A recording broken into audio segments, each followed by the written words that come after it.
Okay, everybody, episode 106, just passing through podcast. I am at the foot, or just coming down this hill. We will be at the bottom of Miura Peninsula. I've just turned off left and gone past the supermarket. I'm going to be dropping down into a town shortly. But as you can see, it is a glorious day in Japan today. For them watching on YouTube, it's Sunday, July the 2nd. A complete 180 from yesterday. That's for sure. Yesterday, we're just pissing it down all day. To the west of the country, a couple of people died, washed away in landslides. But today, down here where I am, it's about 32 degrees. I've already cycled 15 miles this morning. I've already cycled 15 miles today. And I've decided just to start the podcast here because this is where the scenery gets nice. But for them of you listening on the podcast, you can switch over to YouTube, watch it there, and see where I'm cycling from here. Yeah, I do love this cycle. If you were to superimpose Miura Peninsula onto the top of a map of Italy, because they're very similar in shape, is Italy and Miura Peninsula. What you would see is where I live in Zushi would be the front of the boot at the top, probably where you'd zip it up.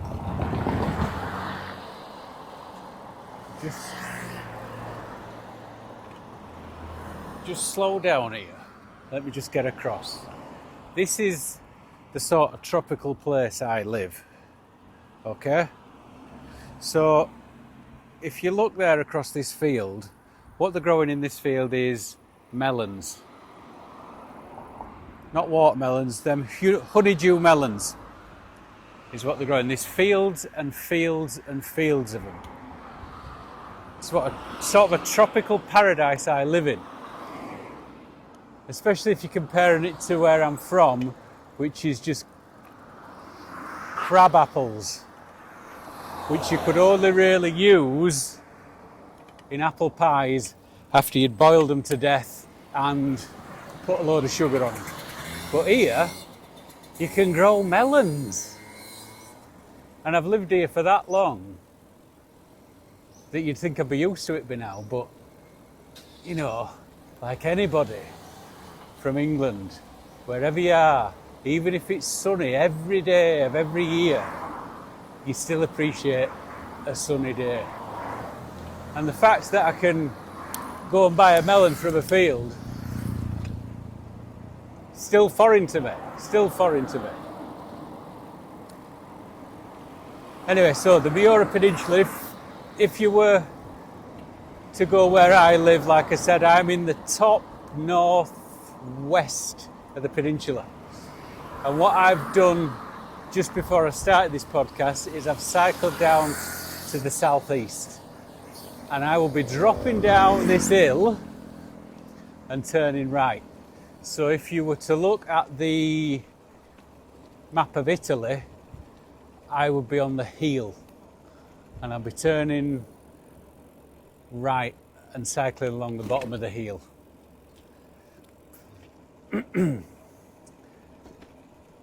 So, today's podcast. The Tour de France started yesterday, and the time trials and everything were on. I haven't watched it yet.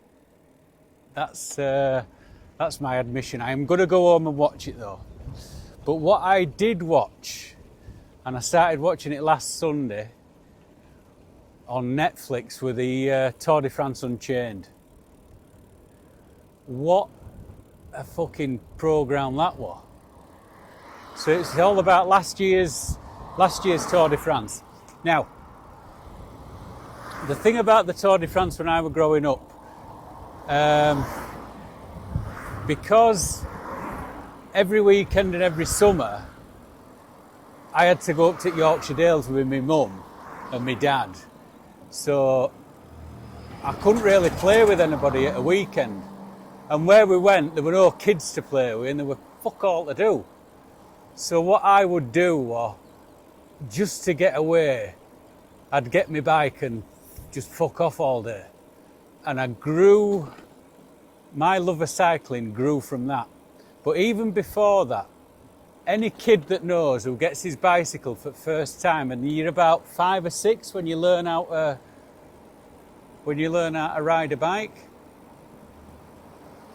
that first time that you are able to ride a bike, and I know exactly where I was. We lived at Birch Lane in Bradford and 210 Birch Lane. And I learnt how to ride my bike on that driveway at that house. And once I knew how to do it, I remember my mum were watching me, and then I got to the top of drive, and then instead of coming back down drive and cycling back up it again, I cycled up to the top of drive and I turned left and I cycled down Birch Lane.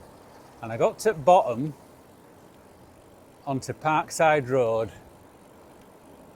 and my mum were at the garden gate, and she started walking down towards me, and I looked behind me, and I just cycled off on Parkside Road and lost sight of her, and off I went.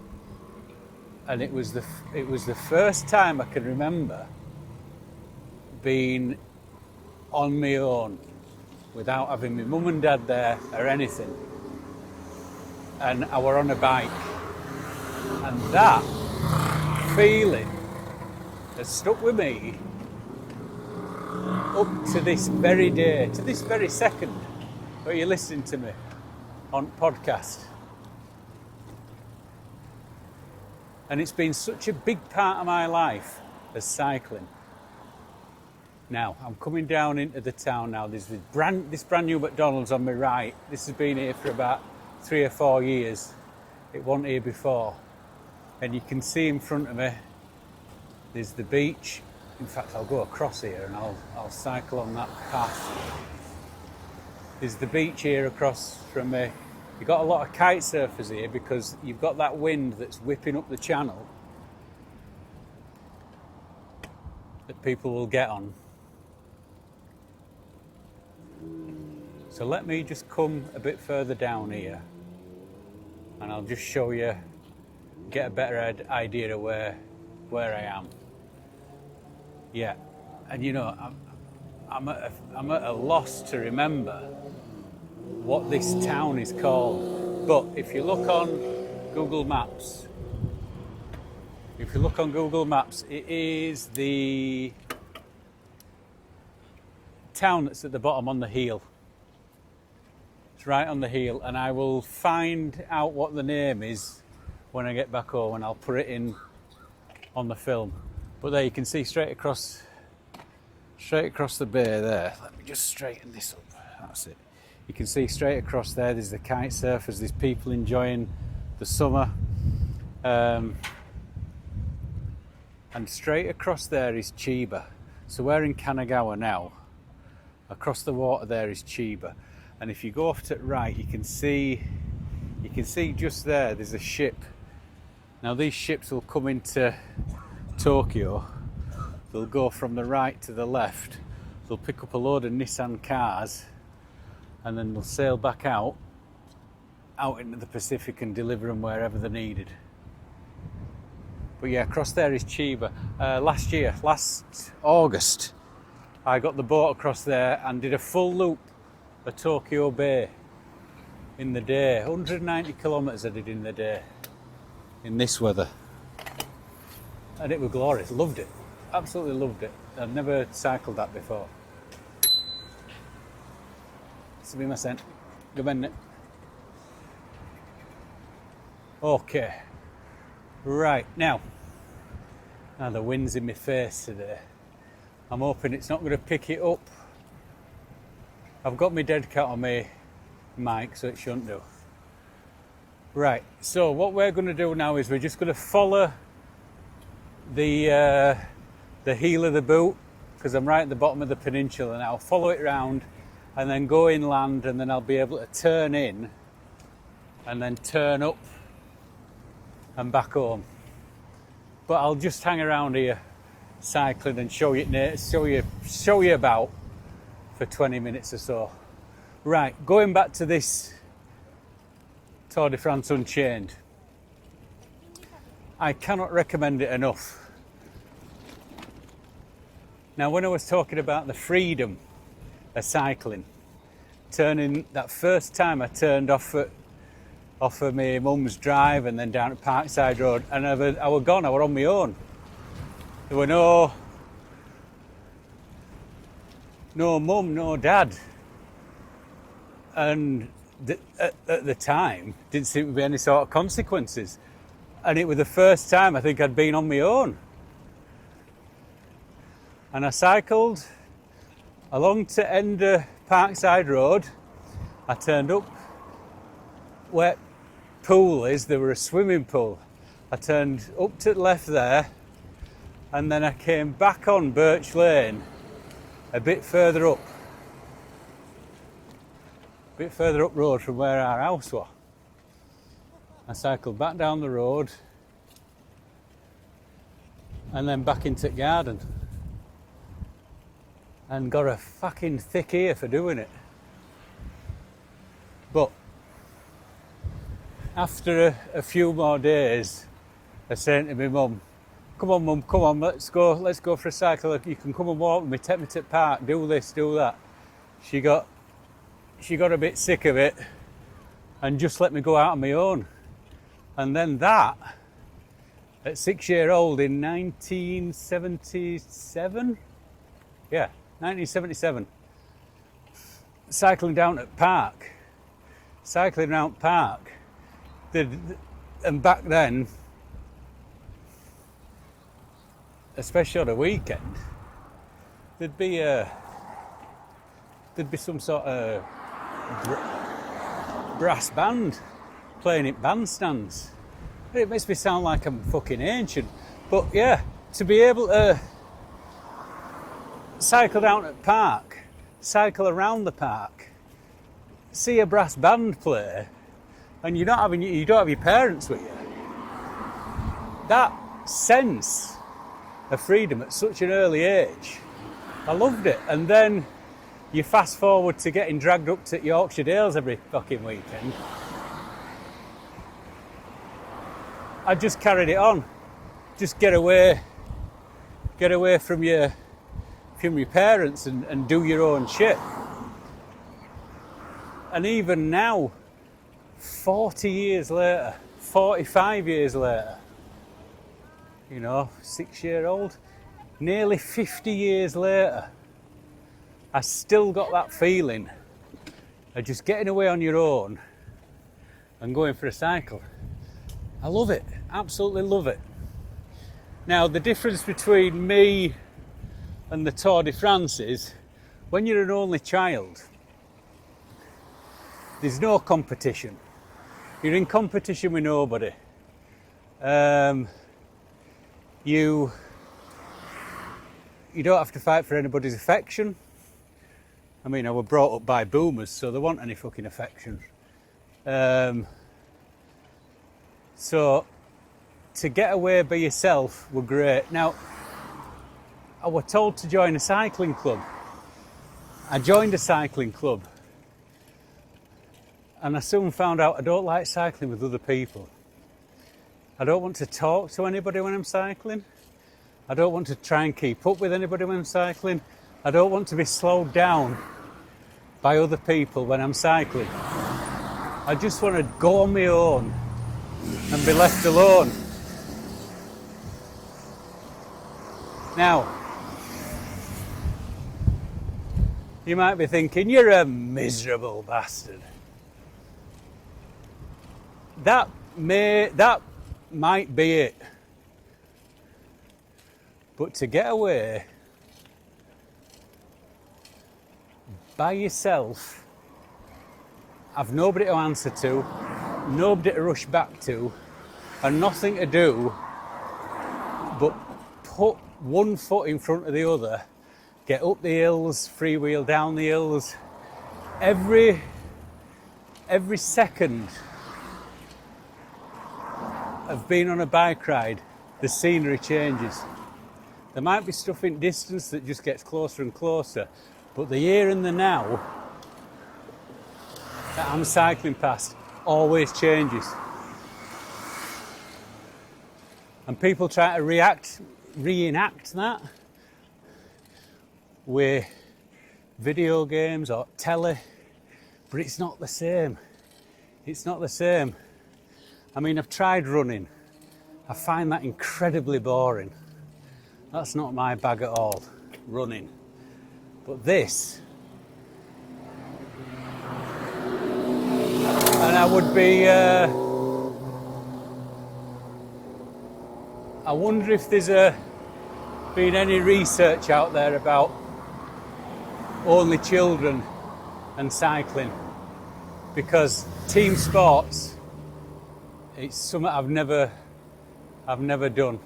Rugby, football, swimming, never. But an individual pursuit, especially cycling, where I'm not racing against anybody else, I'm just here on the road, and I've given myself the goal of getting to this place before it gets dark. Yeah, when I were up in Hokkaido about a year ago, I went right to the very north of Hokkaido in Cape Sawyer. I filmed it all, and cycling there were one of the greatest bits of cycling I've ever done, possibly in my life. I mean, I've cycled across Spain, I've cycled across Hokkaido, I've cycled all over Germany, Australia, but that 8-9 days of cycling I did in Hokkaido, and there's nobody up there. There is nobody up there. I was just left to do my own thing, and enjoyment levels were at number 10, possibly 11. Now, the thing with the Tour de France and racing and cycling and competing against other people, it really isn't me.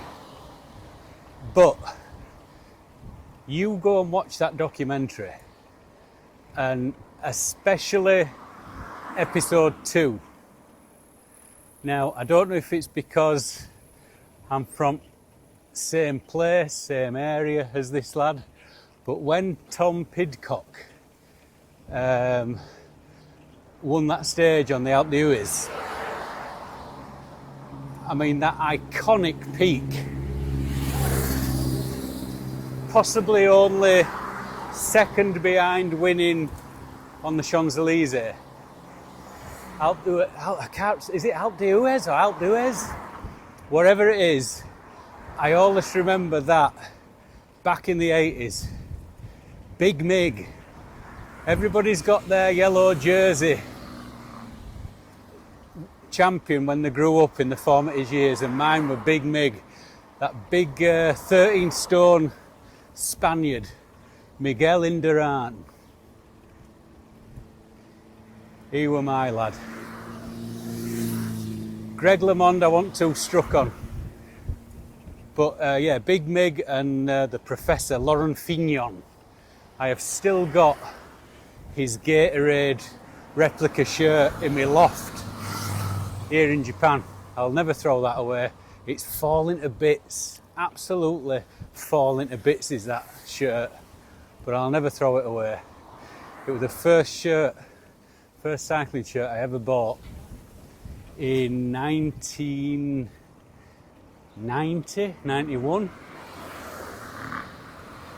And there were a few years there where I couldn't get it on because I was so fat. But I've still got it.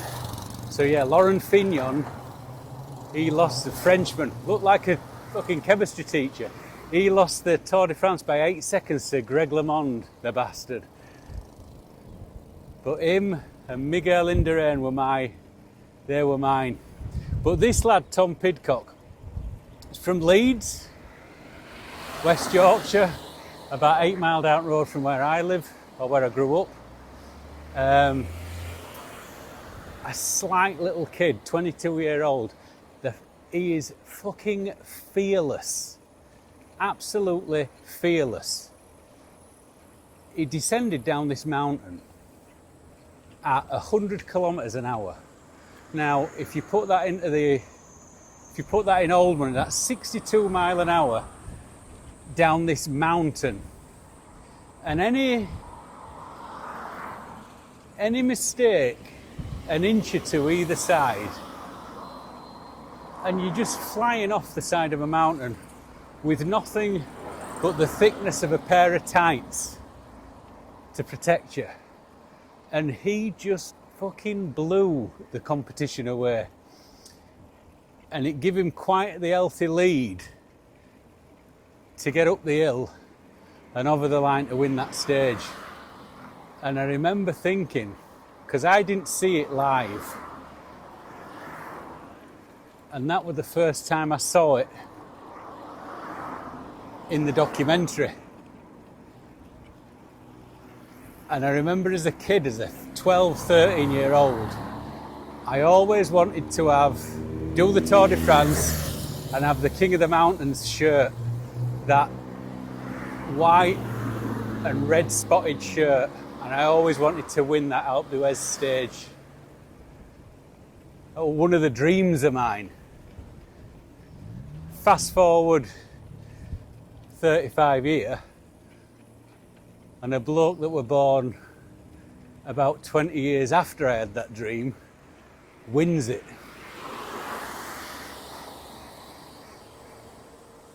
Yeah, but that, I would say, if you're going to watch it, watch that one.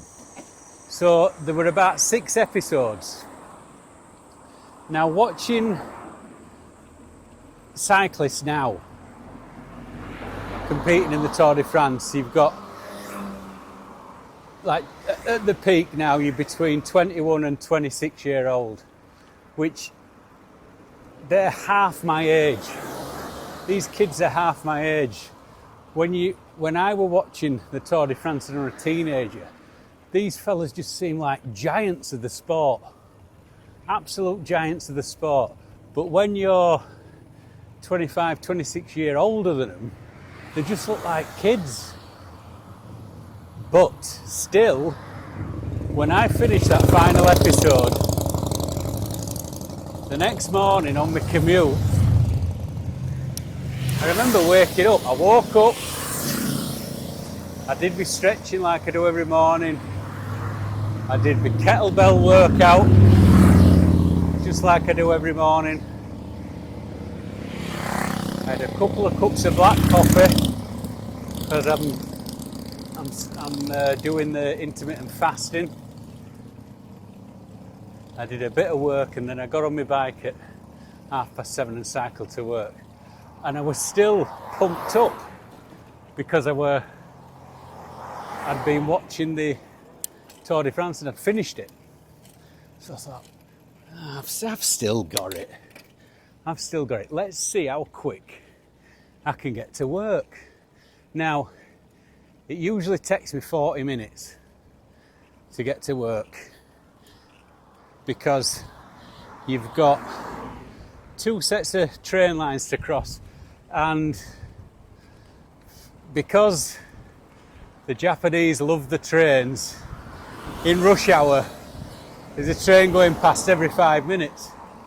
So 9 times out of 10 you're waiting at that barrier. Fucking hell, this is an hill. So you're waiting at the barrier, and I've got to cross 2 of these train lines. So I get to the first one, the barriers are just coming down, straight under it. Right, I'll see if I can shave a bit of time off. Right, I've just got to the top of that hill, and filming has resumed. What I've got with this selfie stick, if I put a bend in it, the weight just goes forward, whereas if I just have a straight arm, it stays put, which means when you're going uphill and you've got to lean forward, the shoulder goes into the camera. So I've just got to push it forward, and to look at the ground while I'm trying to get up the hill, nobody wants to see that. And also, when all you're doing is puffing and blowing, you don't want to hear that either. And also, the added fucking thing is I've forgotten what I was talking about. I knew it was about yes, shaving time off. Shaving time off. So I got under the barrier at first railway line, and then I go across a road. The man were on green, I got straight across there. Lights were on red at the next one, but I were on the path, so I turned left and up the hill, down the other side through the tunnels and onto course road. Now, when you're on the course road, I've got to wait for traffic to clear to get across to the other side. And as I arrived, there were a gap.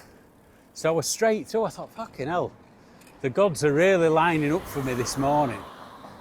And there's a windsock, and I could tell that the wind was going to be behind me all the way to work. So, lowest gear, off you go. Really, everything that I could do were getting done.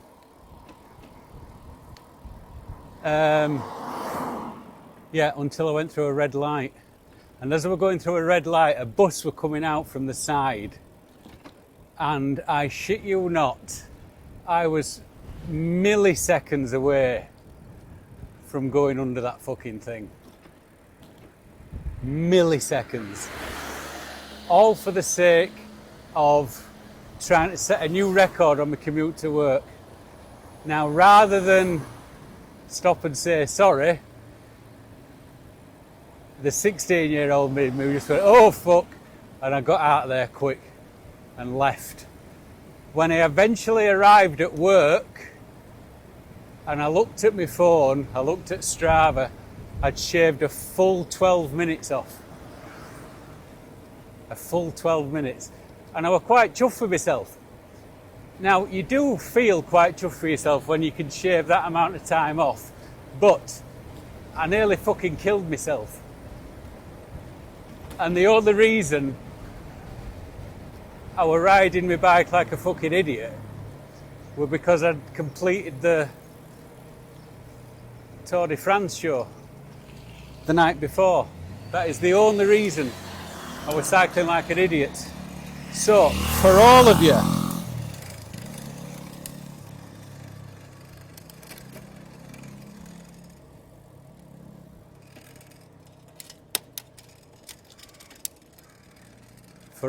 out there who think you've still got it, who are in your late 40s or your early 50s, I can still get a game, I'm still good for a kickabout with young'uns, I can still play, I can still cycle like a fucking idiot, like I were when I were in my early 20s, and get away with it. If I'd have been a second earlier, I would have been under that fucking thing. But I wasn't. I did get away with it, but I'm not going to do it again. So if you are going to watch Netflix Tour de France Unchained, and I do recommend it, I can't recommend it enough. If you are going to do it, don't get on your bike the next day and think you can do the same. And that's coming from an experienced cycler like myself who cycles every single day. And I nearly killed myself. So before I finish the podcast, let me just cycle down here and I will show you this little fishing village that I stop at every time I'm down here, just so there, I'll just start there. I always stop here when I take this road and I have a look round, and it makes me thank me lucky stars each and every fucking day that I don't live in Bradford anymore. And from, again, I don't know the name of the village, but from insert village name here, ding,